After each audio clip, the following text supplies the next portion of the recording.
Hello बच्चों, कैसे हो। Welcome to my channel chemistry hub. और मैं हूं तुम्हारी केमिस्ट्री टीचर नीलम जैन। हम लोग इलेक्ट्रोलिसिस वाला चैप्टर कर रहे हैं और उसमें इलेक्ट्रॉन का लॉस एंड गेन चलेगा ही चलेगा। तो एक स्पीशीज इलेक्ट्रॉन लूज करेगी, दूसरा गेन करेगा। जो भी रिएक्शन हो जिसमें एक एलिमेंट इलेक्ट्रॉन लूज कर रहा है, दूसरा गेन कर रहा है, हम उनको बोल देते हैं रिडॉक्स रिएक्शन। रिडॉक्स, क्योंकि इसमें रिडक्शन भी हो रही है और ऑक्सीडेशन भी हो रही है। तो फिर ऑक्सीडेशन का बेटे मतलब क्या है? Oxidation means loss of electrons.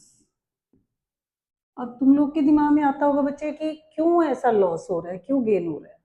क्योंकि बेटा हर दुनिया का एलिमेंट, दुनिया की हर चीज जो भी हम खा रहे हैं, देख रहे हैं, जो भी कुछ हो रहा है, वहां सब में इलेक्ट्रॉन लेन देन चल ही रहा है। क्योंकि वो हर कोई चाहता है मेरे लास्ट में 8 इलेक्ट्रॉन्स हो जाए और मैं नोबल गैस जैसा बन जाऊं।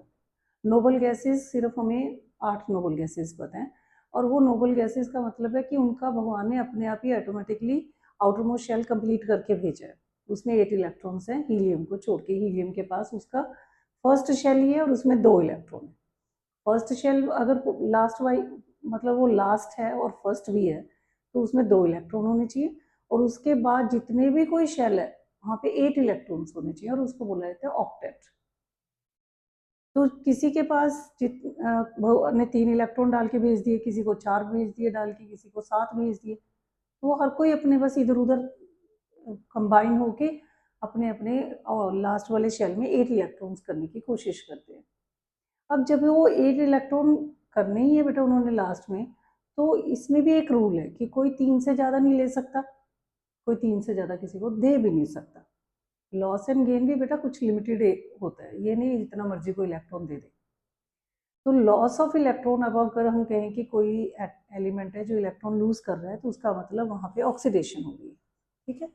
फॉर एग्जाम्पल, और सोडियम जैसे ये मेटल है, इसके पास भगवान ने क्या करके भेज दिया, 281।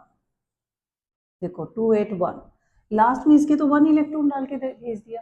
अब यहाँ पे अगर इसमें लास्ट में इसने 8 करने हैं, तो ये 7 तो गेन नहीं कर सकता, क्योंकि मैंने बताया 3 से ज़्यादा कोई गेन भी नहीं कर सकता। 1 कर सकता है, 2 गेन कर सकते हैं, 3 इलेक्ट्रॉन गेन कर सकते हैं, 4 नहीं कभी गेन हो सकते। तो ये बेटर है, ये कहेगा मैं तो लूज कर देता हूँ ताकि मेरा ये वाला लास्ट शेल बन जाए।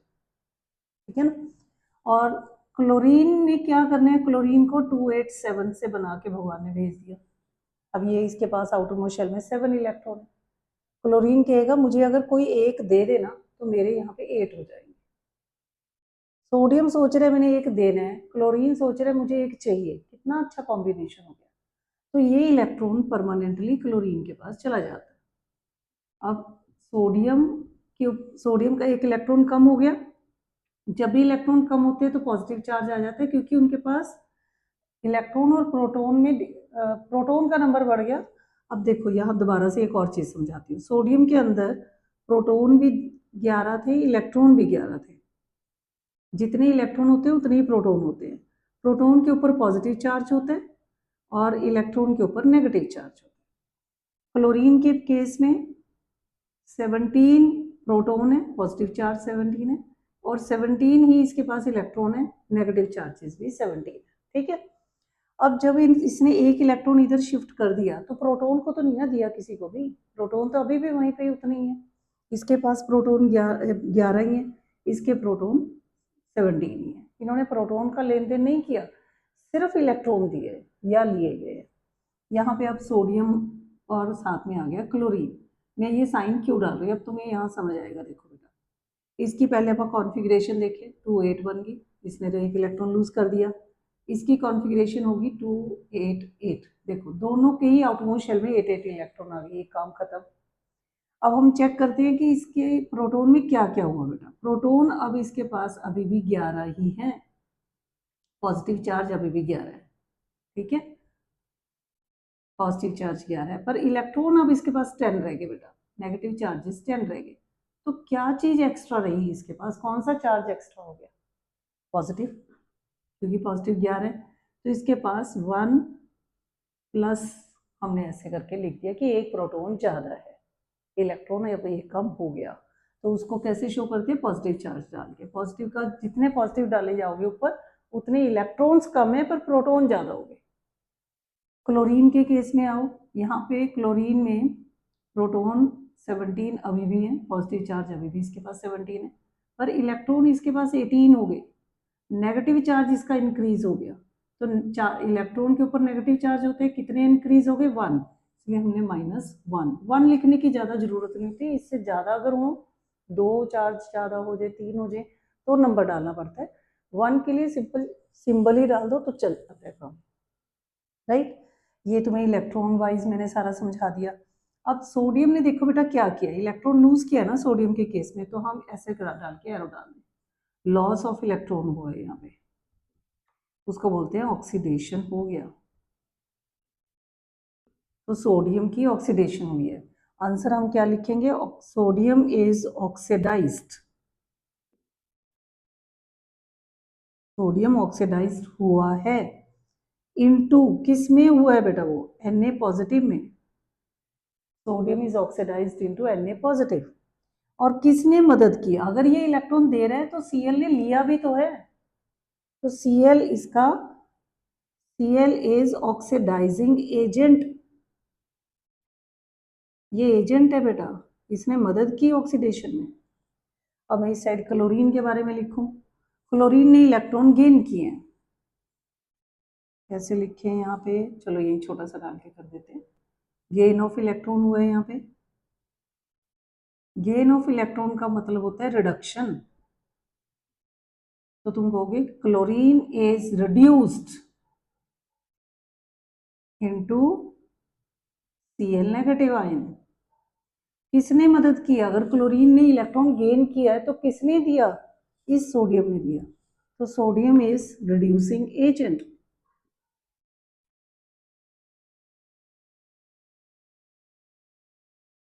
ये सब कुछ एग्जाम में ऐसे लिखना होता है। ये तो अब मैंने तुम्हें इलेक्ट्रॉन वाइज समझा दिया सारा, ये चीज समझ जाना, दिमाग के अंदर रखना। अब दूसरी एग्जाम्पल में इस तरह की नहीं लूंगी, जैसे तुम्हारी बुक में वैसे समझाऊंगी, इसको अच्छे से नोट कर लो, कर दो रब, पॉज करके बेटा नोट कर लेना पहले, ठीक है।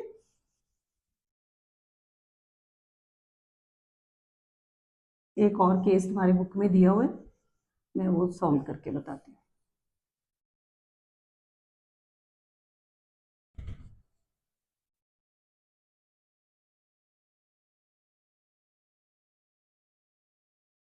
ऑक्सीडेशन की तो अपन डेफिनेशन लिख ली थी कि ऑक्सीडेशन का मतलब लॉस ऑफ इलेक्ट्रॉन, तो रिडक्शन का क्या मतलब होगा, गेन ऑफ इलेक्ट्रॉन, ठीक है।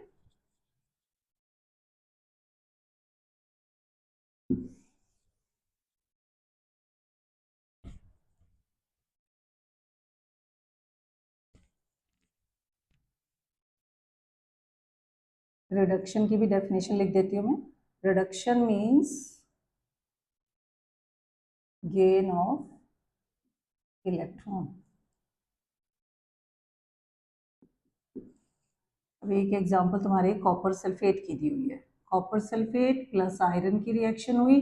अब ये ऐसे रिएक्शन क्यों हुई बेटा, FeSO4 प्लस Cu।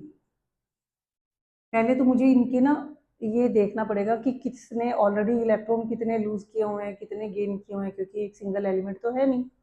जब सिंगल एलिमेंट होते हैं तो हम कहते हैं कि इसने ना तो कहीं से इलेक्ट्रॉन लिए और ना ही दिए, जीरो चार्ज। ये भी अपना किसी से इलेक्ट्रॉन लेके अब न्यूट्रल हो चुके हैं, जीरो चार्ज आ गया। जब कोई कंबाइंड स्टेट में होता है, जैसे ये कंबाइंड है, तब इनके पास इनकी वैलेंसीज हमें लिखनी होती है। वैलेंसी का मतलब जो भी उनके इलेक्ट्रॉन लिए दिए गए हैं। कॉपर की होती है वैलेंसी +2, इसका मतलब इसने 2 इलेक्ट्रॉन लूज किए हुए हैं। सल्फेट की वैलेंसी होती है -2, इसने 2 इलेक्ट्रॉन गेन किए हुए हैं। तो कॉपर का हमें क्या समझ आ रहा है कि यहाँ पे लॉस ऑफ, ये इसने ऑलरेडी 2 इलेक्ट्रॉन लूज किए हुए हैं, ठीक है। इसका नेगेटिव चार्ज हमें क्या शो कर रहा है कि इसने 2 इलेक्ट्रॉन गेन किए हुए। बाद में यहाँ पे देखो आयरन के ऊपर आ गया +2 चार्ज, इसने 2 लूज कर दिए, सल्फेट का -2 ये। अब सारा देखते हैं कहाँ पे क्या क्या हुआ। कॉपर को कंपैरिजन करते हैं पहले। जब कॉपर को कंपेयर किया तो इधर वाले कॉपर और इस कॉपर में क्या फर्क था। यहाँ पे +2 का मतलब इसने ऑलरेडी किसी इसको 2 इलेक्ट्रॉन दिए हुए थे। 0 का मतलब होता है कि इसको जितने भगवान ने देके भेजे थे ना, इसने अपने पूरे कर लिए, तो कॉपर ने इलेक्ट्रॉन गेन किए होंगे। तो यहाँ पे गेन ऑफ इलेक्ट्रॉन हो रहा है। गेन ऑफ इलेक्ट्रॉन को हम क्या बोल देते हैं, रिडक्शन। ये तो पता लग गया मुझे कि यहाँ पे रिडक्शन हो रही है। अब सल्फेट में कोई डिफरेंस नहीं आ रहा, यहाँ भी -2, इधर भी -2, तो सल्फेट के बारे में तो हमने कोई बात ही नहीं करनी। आयरन का चेक करो, आयरन पहले किसी को कुछ नहीं दिया हुआ था, बाद में आयरन ने 2 लूज करके लूज कर दिए भाई, तो इसका मतलब आयरन के केस में लॉस ऑफ इलेक्ट्रॉन हो रहा है। लॉस ऑफ इलेक्ट्रॉन को हम बोलते हैं ऑक्सीडेशन। पता लगी अब हमें, 2 ही चीजें तो होती है किसी रिएक्शन में, तो यहाँ पे ऑक्सीडेशन भी हो रही है और रिडक्शन भी हो रही है। तो कॉपर के लिए तुम लिखोगे Cu+2 is reduced into Cu, अकेला Cu, कोई चार्ज नहीं है इसके ऊपर, ये इसमें रिड्यूस हो गया, Cu सॉलिड बन गया ये। अगर इसने ये रिड्यूस हुआ है तो एजेंट कौन होता है बेटा, अगर ये रिड्यूस हो रहा है तो एजेंट ये होगा, इसके अंदर कुछ हो रहा है तो एजेंट ये बनेगा। तो Fe इज रिड्यूसिंग एजेंट। अब Fe को चेक करो, Fe पहले अकेला था, बाद में Fe2 पॉजिटिव में कन्वर्ट हो गया, तो Fe is oxidised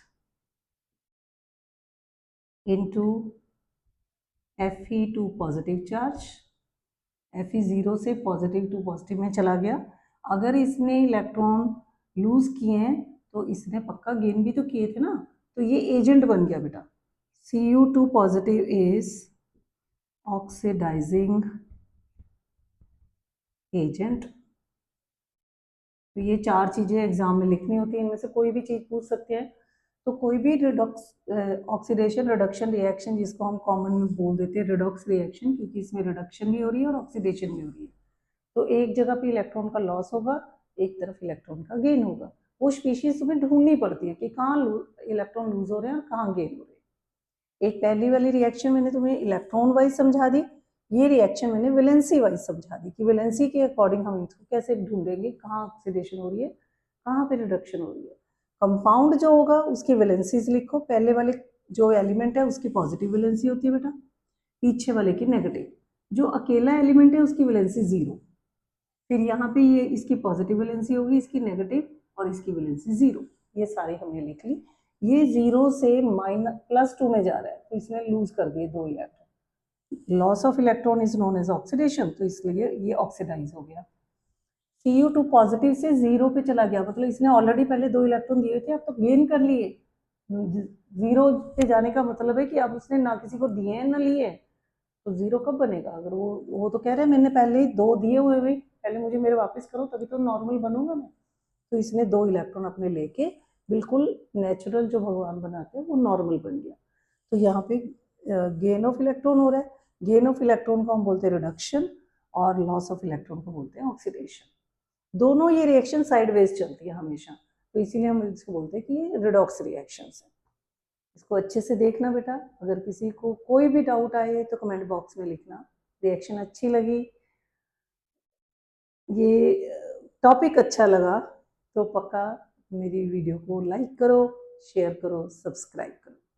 thank you.